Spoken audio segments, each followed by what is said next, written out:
My dear friends and budding historians, welcome to today's lecture about the medieval plague. For those of you in my Introduction to Western Civilization class, you can use the PowerPoint slides that are found in Blackboard to follow along with the lecture, which is really just walking you through those PowerPoint slides. So the plague.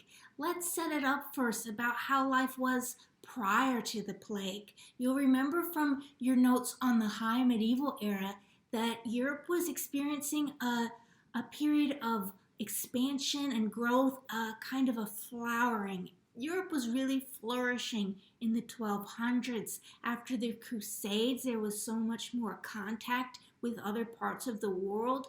Trade expanded, learning was expanding, and Europe was really flourishing in this time period. You'll remember farming techniques had grown and grown since the 900s. There had been a period of a gradual revolution in agriculture. So the population was flourishing. By around 1340, Europe had a population around 80 million. So these were good times in the late medieval period. The period from about the year 700 to 1300 had a time of a little bit of a global warm period. So Europe experienced a relatively warm period in its long history. And starting around 1315, a cooling period began. This is sometimes called the Little Ice Age. It's from about 1350 to the year 1600, and things are just a little bit cooler. You might remember from when we studied the plague of Justinian, or even some situations that happened in the Roman Empire.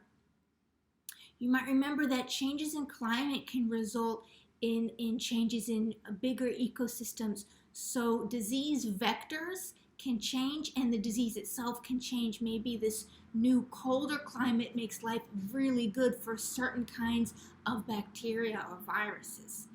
And that's what happened with the plague bacteria. The bacteria itself and then the vector of the disease, which was the flea, experienced a kind of a great time to be alive when things started to cool down suddenly. By the way, this cooling period that started around 1315, it did result in a series of poor harvests and very bad harvests in the 1320s and that time period. So there was already a considerable stress on Northern Europe's population already in the 1300s.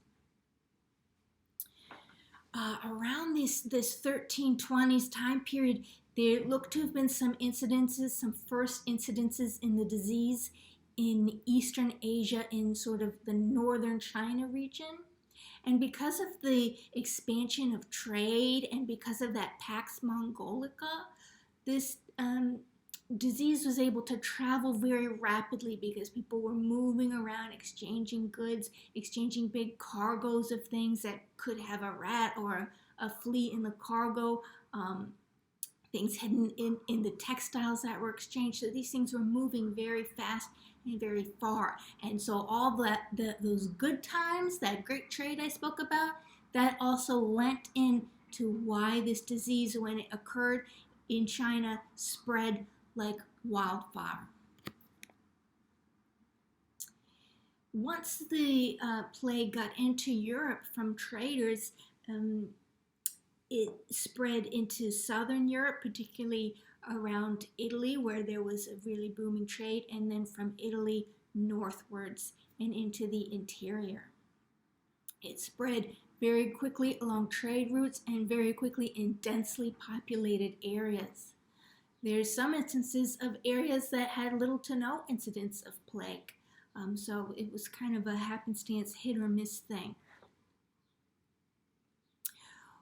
Once a person was bitten by one of these fleas carrying the Y. pestis bacteria, once you got that bite, the bacteria would get from inside the flea into your blood, and the bacteria would start to grow and breed more and more bacteria.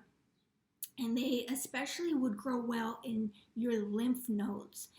So you get big lumps in your lymph nodes called buboes. And these lumps would look kind of purpley black, and they would be full of this Y. pestis bacteria.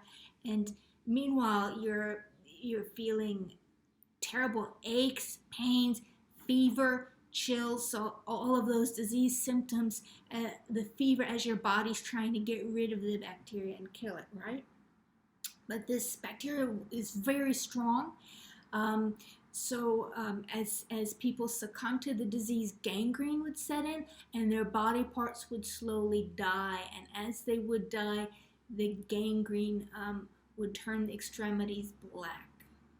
This is how it got the name the Black Death. The death rate was about 1 in 3 during this first outbreak in the 1340s, 1350s. So to put that in a modern context, the COVID-19 virus, they're predicting that about between 100,000 and 200,000 Americans might die from this virus we're now facing, which is terribly scary. There's about 300 million Americans. So you can see that our death rate is something less than 1 in 100 people are going to die, and it's still terrible, right? So to say 1 in 100 people might die, 1% from this one disease, I'm by no means downplaying the crisis we're facing, but only to say, think now of taking what we're facing, and from that, to go from 1 in 100 to 1 in 3. Think of the scale of the devastation of that. And even the people who survived, think of how broken life is after you survive that. Children left orphaned.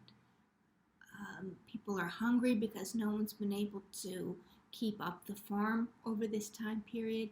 People are moving around, so life is very uprooted.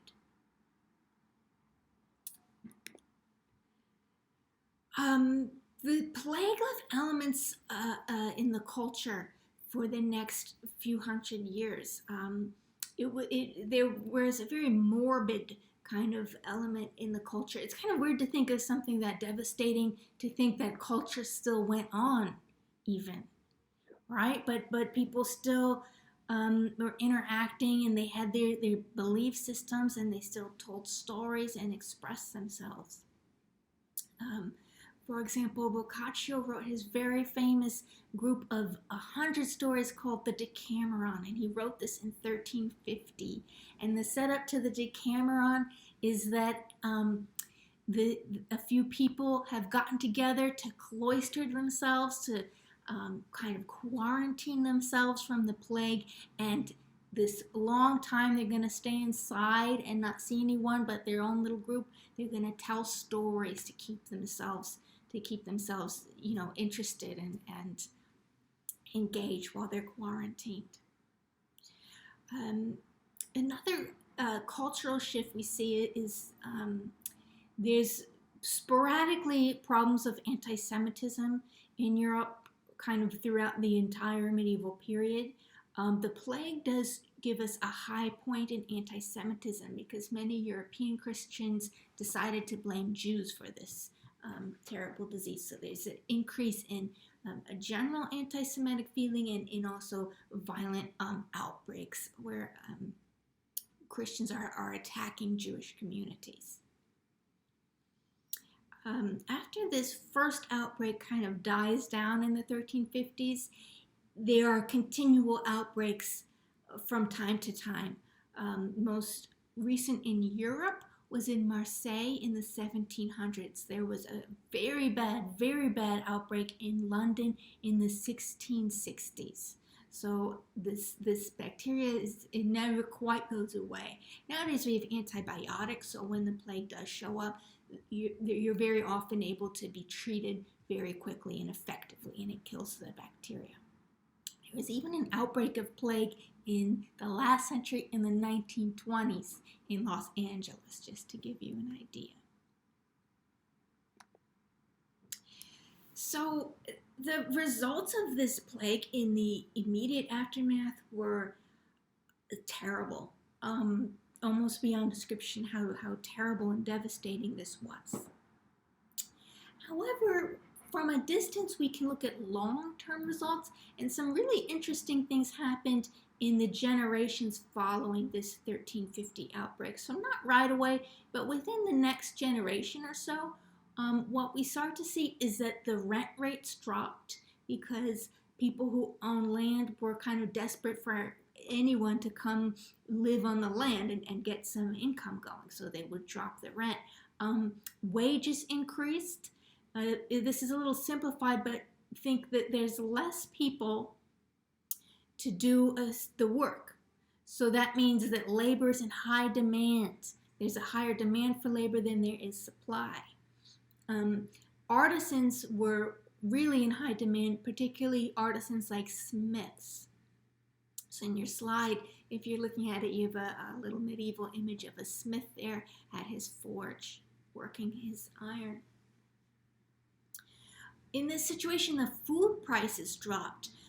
All those techniques of the agricultural revolution that had happened before the plague, people were still able to use those to grow a large amount of food. So they were still able to grow a pretty solid amount of food even with the lower labor. So this meant a little bit of a surplus in food products. So all of those things I just described in the long term led to actually an increase in social mobility, an increase in something that's almost kind of like a middle class of sort of well-to-do farmers or well-to-do smiths or artisans. And there's a growing kind of cultural confidence about people who were not noble. So there's a real uptick in the popularity of folk people, people who weren't knights, but they were folk heroes like Robin Hood. The events of Robin Hood take place in the 1200s, but the popularity of Robin Hood kind of cemented itself in the time period I'm talking about, the late 1300s. William Tell, right? So William Tell is a folk hero. He was almost certainly a real man.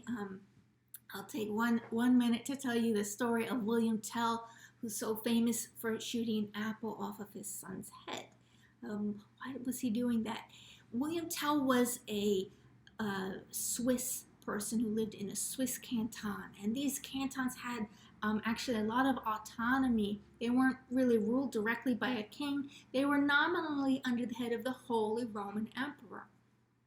In the 1300s, as that role of Holy Roman Emperor becomes filled by Austrian Habsburgs, the empire tries to get into the canton and control it more directly with an Austrian appointed shire reeve or a tax collector, right? So the empire is encroaching on the freedom of this autonomous little canton. William Tell isn't putting up with it. When he goes to the town, he refuses to bow to the hat of the reeve, of this kind of imperial tax collector. And the reeve is not having it, and he captures William Tell and his son, and he sentences them to be executed. He's heard tales that this William Tell is an amazing archer, so in a very cruel gesture, he says Tell can win his freedom if he shoots an apple off of his son's head. What a terrible situation to be in, but William Tell is so confident in his skills, does so, and he ostensibly wins his freedom. However, in his bow, he has loaded a second shot, a second arrow, because he was going to kill that reeve if anything had happened to his dear son. So William Tell, he stays in prison, then he escapes very dramatically on a boat. It's like a whole thing. And then he leads this rebellion against the empire. So when I say a folk hero, this is an everyman, right? He's very much kind of like Braveheart, if you've seen that film. William Wallace was also a real person. So a really similar kind of situation of an everyman. In fact, some of the Robin Hood legend is borrowed from the William Wallace Braveheart legend. So we can see a little bit of a growing confidence and pride in what it means to be a regular person and not a noble. There was some negative reaction to this growing social mobility, and in some cases physical mobility. The elites, they liked having their serfs under their control. They loved that. They liked having high rents and low wages. In England, the elites reacted to this by passing increasingly harsh laws, including they actually put a cap on wages. So in our country today, we have a minimum wage, which is like you legally can't pay someone lower than this wage. In England, after the Black Death, they passed a maximum wage. They said if you are trying to hire a smith, you cannot pay him more than such and such money, okay? This is very frustrating to people who know their labor is in demand. There's also a burdensome poll tax. There's a litany of draconian laws. They passed laws that limit what peasants can wear. Okay, they really didn't like the idea that peasants were wearing very fancy, elaborate textiles. They didn't like this whole situation of social mobility. The elites hated this. The peasants were not happy about these draconian laws, and they gathered together under the leadership of someone called Wat Tyler, and in southeast England they marched on London. They overran government buildings and they destroyed documents. The documents, because that would kind of control who owned land or who had control over land or people's legal status. So it was a way to kind of bring more freedom. The revolt was a failure. It was put down. Tyler was betrayed, and the revolt was quelled. But it's a really interesting instance of this back and forth between a terrible situation, right? Later, maybe almost a generation later, there's a flowering of opportunity.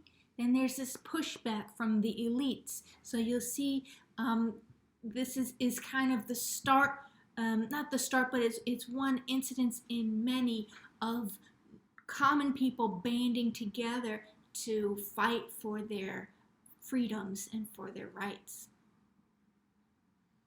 Another response that happened to this increasing social mobility of peasants was that landlords began to enclose the collective farmlands and put sheep to graze on there instead. That's called enclosure, and that will continue in the British Isles right up into the 1700s. So I just mentioned that because you'll see in the last vestiges of this in the 1700s, it causes a lot of problems and rebellions in Scotland.